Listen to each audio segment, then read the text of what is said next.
Assalamu alaikum students. This is Mohammed Suleiman, your aptitude teacher. NED pass paper 2021 के अंदर chemistry के question के अंदर जब हम लोगों ने 60 एमसीक्यू सॉल्व कर लिए थे, तो 61 से लेकर जो है 90 तक एमसीक्यू जो है मैं आपको इस वीडियो के अंदर सॉल्व करवाऊंगा। तो एमसीक्यू को जो है सॉल्व करना स्टार्ट करते हैं। फर्स्ट एमसीक्यू हमारे पास क्या है, 61 एमसीक्यू है, जो कि बायल्स method is use for the purification of dash. तो बेटा आपके पास ये जो मेथड है ये यूज होता है बॉक्साइट की प्यूरिफिकेशन के लिए। अब आपको ये पता होना चाहिए कि बॉक्साइट क्या चीज है। तो बेटा ये आपके पास जो है ऑर्स ऑफ एल्यूमिनियम है। क्या है? ऑर्स ऑफ एल्यूमिनियम है। ठीक है, तो इतना आपको पता होना चाहिए। 62 एमसीक्यूज की बात करें कि functional groups in oils and fats. भाई ऑयल्स एंड फैट्स के अंदर जो है फंक्शनल ग्रुप कौन सा होता है? ईस्टर होता है। तो आपके पास डी वाला ऑप्शन राइट आंसर है। यहाँ पर जो है मैं थोड़ा सा डिफरेंस समझाऊंगा आपको ऑयल्स और फैट्स का। तो ऑयल्स जो आपके पास होता है अनसैचुरेटेड। क्या होता है? अनसैचुरेटेड। और फैट्स की मैं बात करूं तो ये आपके पास होगा सैचुरेटेड होगा। ठीक है, फैट्स के अंदर जो आपके पास बॉन्ड बनता है वो सिंगल बॉन्ड बन रहा होता है। ठीक है, जबकि इसके अंदर आपके पास जो है डबल बॉन्ड भी जो है आ जाता है। ठीक है, तो ये जो था आपके पास छोटा सा डिफरेंस था, इसको जो है आप अपने पास नोट करें। 63 एमसीक्यूज की बात करूं, यहां पर लिखा हुआ है 1b 2b through 8b group elements are dash. बेटा एक बात अपने पास नोट करो, अगर आप सिर्फ और सिर्फ 1b ग्रुप की बात करता तो 1b में जो है आपके पास कॉपर, सिल्वर और आपके पास जो है गोल्ड आता है। ठीक है, तो ये तीनों जो है आपके पास जो है क्वाइनिश मेटल कहलाते हैं, क्वाइनिश मेटल। ठीक है, तो मतलब 1b एलिमेंट जो है आपके पास क्या होगा? क्वाइनिश मेटल होगा 1b ग्रुप जो है। ठीक है, अगर आपसे 1b 2b 8b तमाम का पूछ रहा है तो फिर आपके पास जो ऑप्शन राइट होगा इसके अंदर वो होगा ट्रांजिशन एलिमेंट्स का होगा। ठीक है, 64 एमसीक्यूज की बात करते हैं कि आपको बोला जा रहा है कि ऑस्टल्ट मेथड जो है यूज होता है किस चीज की प्रिपरेशन के लिए, जो है इस प्रोसेस को हम लोग जो है यूज करते हैं। तो बेटा जो है नाइट्रिक एसिड की जो प्रोडक्शन होती है ना, उसके अंदर ये मेथड जो है यूज किया जाता है। तो आपके पास HNO3 जो है इसका राइट ऑप्शन है।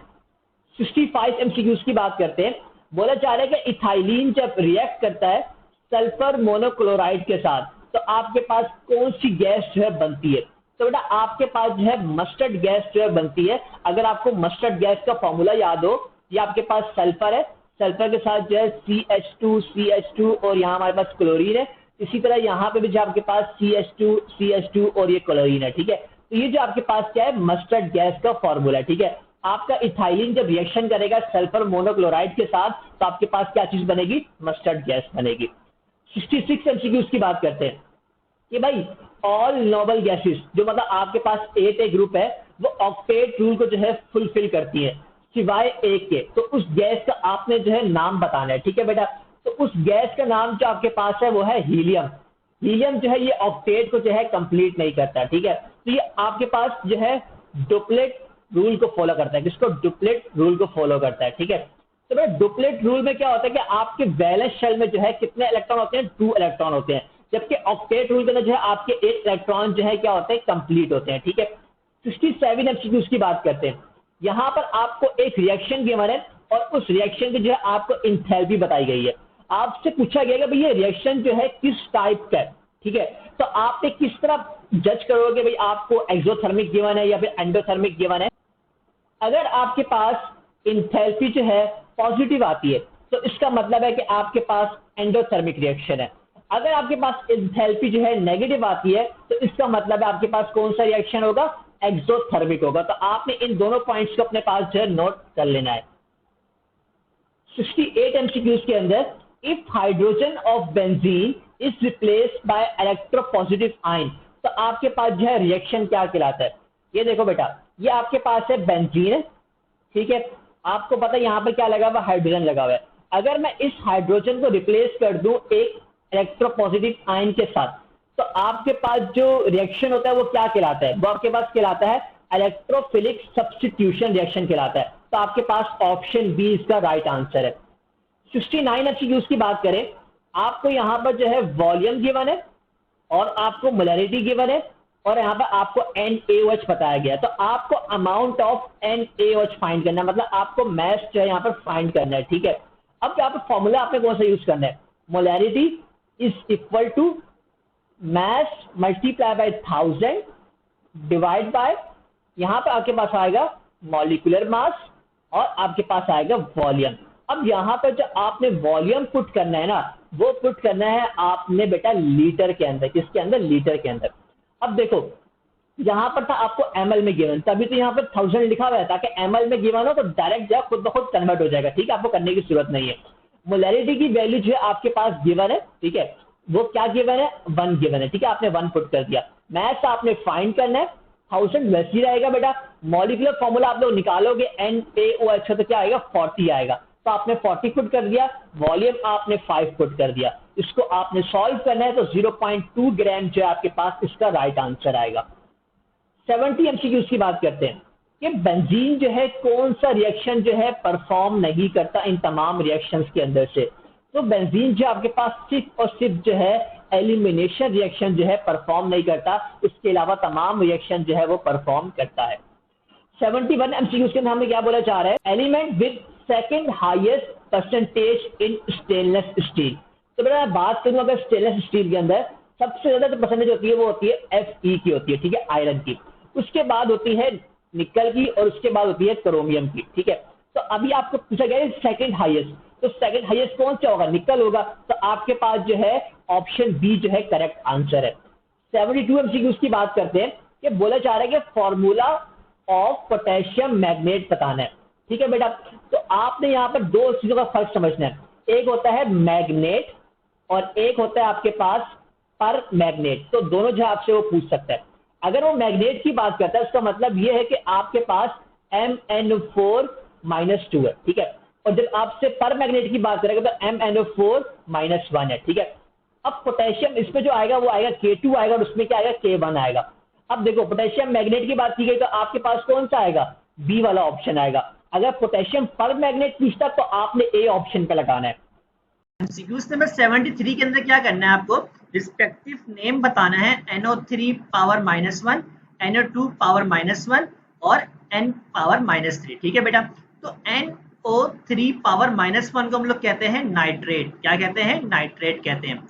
और NO2 पावर -1 की बात करूं तो ये मेरे पास होता है नाइट्राइट। ठीक है, और अगर मेरे पास N पावर 3- है तो इसका मतलब है ये आपके पास क्या है? नाइट्राइड है। तो आपके पास कौन सा ऑप्शन ठीक है? आपके पास ऑप्शन बी ठीक है, जिसमें आपको रिस्पेक्टिव नेम बताने थे। ठीक है, 74 एमसीक्यूज की बात करते हैं। इसमें क्या बोला जा रहा है कि C5H10 जो है किस चीज का मॉलिक्यूलर फॉर्मूला है? तो बेटा अगर आपको याद हो तो ये आपके पास क्या है? पेंटीन है। ठीक है, तो आपने डायरेक्ट पेंटीन पे टिक नहीं लगाना, बल्कि आपने वेट करना है, क्योंकि देखो यहाँ पर साइक्लोपेंटेन लिखा हुआ है, तो साइक्लोपेंटेन भी जो है आपके पास C5H10 ही होता है। ठीक है, तो आपके पास जो है बोथ A एंड C जो है इसका राइट आंसर होगा। 75 एमसीक्यूज की बात करते हैं कि कौन सी ऐसी प्रॉपर्टी जो कि डिपेंड करती है नंबर ऑफ सॉलिड पार्टिकल्स के ऊपर। बेटा यहाँ पर ऑप्शंस में देखो मैक्रोस्कोपिक, इंटेंसिव, एक्सटेंसिव, ये तीनों चीजें जो है मैंने आपको डिस्कस कर चुका हूँ मैं अपनी पिछली वीडियोस के अंदर। सिर्फ बचती है आपके पास कॉलिगेटिव। कॉलिगेटिव जो आपके पास इसका राइट आंसर है। ये ऐसी प्रॉपर्टी जो कि नंबर ऑफ सॉलिड पार्टिकल्स के ऊपर क्या होती है? डिपेंड कर रही होती है। 76 एमसीक्यूज की बात करें, आपको ऑर्डर ऑफ इलेक्ट्रोनेगेटिविटी बताना है। ठीक है, फ्लोरीन सबसे ज्यादा होता है, उसके बाद क्लोरीन, उसके बाद फिर ब्रोमीन और फिर आयोडीन। ठीक है, तो आपके पास फ्लोरीन ज्यादा है, फिर क्लोरीन ज्यादा है, फिर ब्रोमीन है और फिर आयोडीन है। तो आपके पास जो है ऑप्शन ए जो है इसका राइट आंसर है। बाकी आप जितने भी ऑप्शंस देखेंगे आपको जो है इसका आंसर जो है बिल्कुल गलत होगा। ठीक है, उसमें लेस देन लिखा हुआ है, कंफ्यूज किया गया आपको। 77 एमसीक्यूज की बात करते हैं कि polythene is made from ethylene in the reaction is dash. इस रिएक्शन को हम लोग क्या कहते हैं? पॉलीमराइजेशन कहते हैं। तो आपके पास जो है ऑप्शन बी इसका राइट आंसर है। 78 एमसीक्यू की तरफ जो है मूव करते हैं। 78 एमसीक्यू में क्या है हमारे पास? In aluminium corrosion is not proceed due to the formation of dash. तो बेटा आपके पास जो एल्यूमिनियम होता है ये खुद एक क्रोजन को जो है रेजिस्ट करता है। ठीक है, तो उस वजह से इसके ऊपर जो लेयर आती है वो आती है एल्यूमिनियम ऑक्साइड की आती है। तो आपके पास जो है Al2O3 जो है राइट आंसर है। 79 एमसीक्यूज की बात करें कि evaporation of a water is a dash process. अगर वाटर जब एवोपरेट होता है, ठीक है, वाटर जब आपके पास एवोपरेट होता है तो उसके अंदर क्या चीज होता है? उसके अंदर आपके पास हीट जो है रिलीज हो रही होती है। हीट रिलीज होने का क्या मतलब होता है, आपके पास क्या है, एक्सोथर्मिक है, ठीक है। तो कौन सा ऑप्शन ठीक है आपके पास, आपके पास जो है ए वाला ऑप्शन राइट आंसर है। अगर आपके पास हीट अब्सॉर्ब हो रही हो तो उसका मतलब क्या है, एंडोथर्मिक रिएक्शन आपके पास। एटीएमसीक्यूज की बात करते हैं, equal volume has equal number of molecule. ये अगर आपको याद आ रहा है ये कौन सा लॉ है आपके पास, ये आपके पास जो है एवोगैड्रो लॉ जो है आपके पास यहाँ पर गिवन है, ठीक है। 81 एमसीक्यूज के अंदर कि paint contains dash binder, filler और डायर, ये तीनों चीजें जो है पेंट्स के अंदर होती हैं, इस वजह से जो आपके पास ऑल ऑफ दिस इसका राइट आंसर है। 82 एमसीक्यूज की बात करते हैं बेटा, hydrolysis of Grignard reagent produce dash, इसको मैं आपको करके दिखाता हूं। अगर आप ग्रेगनार्ड रिजेंट का रिएक्शन करवाते हैं वाटर के साथ, ठीक है, तो आपके पास क्या चीज बनती है, आपके पास एल्केन फॉर्म होता है और आपके पास ये चीज बन के आती है, ठीक है। तो आपके पास एल्केन आया है ना, तो आपके पास ऑप्शंस में एल्केन मौजूद है, तो आपके पास ऑप्शन बी जो है इसका राइट आंसर है। 83 एमसीक्यूज की बात करते हैं कि एसिटिक एसिड अगर रिएक्ट करे इथेनॉल के साथ, मतलब इथाइल अल्कोहल के साथ, मैं आपको करके दिखाता हूँ कि CH3COOH अगर रिएक्शन करता है C2H5OH के साथ, ठीक है, तो आपके पास क्या चीज फॉर्म होती है, आपके पास जो फॉर्म होती है CH3COO और आपके पास आता है C2H5 आता है। तो ये आपके पास क्या चीज आई है, ये आपके पास जो है इथाइल एसीटेट फॉर्म हुआ है, तो उसका मतलब आपके पास जो है ऑप्शन सी जो है इसका राइट आंसर है। 84 एमसीक्यूज की बात करते हैं, 84 एमसीक्यूज में आपको क्या चीज गिवन है, in the same group which property is similar, ठीक है बेटा। अगर आपके पास कोई भी एक सेम ग्रुप ले लो, मतलब आपके पास जो है 2A ग्रुप है, अब 2A ग्रुप में जितनी भी जो है आपके पास कौन सी ऐसी प्रॉपर्टी सिमिलर होगी, तो बेटा जो वैलेंस इलेक्ट्रॉन होते हैं ना लास्ट शेल के अंदर, 2A ग्रुप के अंदर तमाम के जो है वो कितने होंगे, सेम होंगे, ठीक है। तो आपके पास जो है ऑप्शन डी जो है इसका राइट आंसर है। 85 एमसीक्यूज की बात करते हैं कि formation of PVC is from vinyl chloride is an example of, अगर आपके पास बेटा यहाँ पर लफ्ज यूज किया जाए ना पॉली का, ठीक है, पॉलीमर का नेम यूज हो रहा है, तो आप समझ जाना कि उसके अंदर क्या होगा, एडिशन ऑफ पॉलीमराइजेशन जो है इसका राइट आंसर होगा, ठीक है। जैसे पॉलीइथीन होती है तो उसके अंदर जो आपके पास क्या था, पॉलीमराइजेशन का ही प्रोसेस था।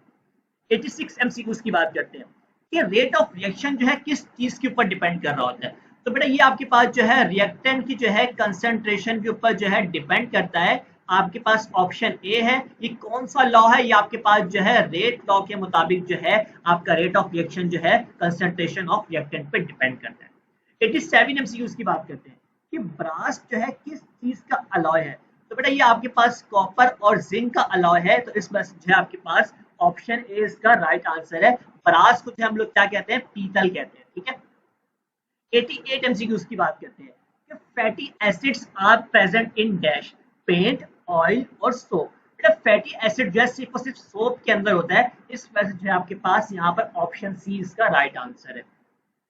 89 एमसीक्यूज की बात करते हैं, अगर पेट्रोलियम को जो है रिफाइन कर लिया जाए तो उस चीज को हम लोग क्या कहते हैं, तो उसको हम लोग कहते हैं मिनरल ऑयल कहते हैं, तो आपके पास इसका ऑप्शन ए राइट आंसर है। 90 एमसीक्यूज की बात करते हैं कि gamma rays is emitted in dash form, electron, proton, neutron, ये तीनों आपके पास जो है गलत आंसर है। तो गैमा रेस जो आपके पास फॉर्म होती है, गैमा रेस जो बेटा इलेक्ट्रोमैग्नेटिक वेव होती है, ठीक है, तो इसकी फॉर्म कौन सी होती है, वेव नेचर की फॉर्म होती है, तो आपके पास जो है नन ऑफ दिस का इसका जो है ऑप्शन होगा, लेकिन मैंने आपको बता दिया कि इसका आंसर जो है क्या होगा। तो यहाँ पर हम लोगों ने 90 एमसीक्यूज हमारे टोटल सॉल्व हो चुके हैं केमिस्ट्री के, तो इंशाल्लाह जो है मजीद वीडियोस अपलोड होंगी, तो आप हमारे चैनल को सब्सक्राइब करें ताकि जो आपको तमाम पास्ट पेपर का सोल्यूशन मिल सके। Thank you for watching this video and share with your friends.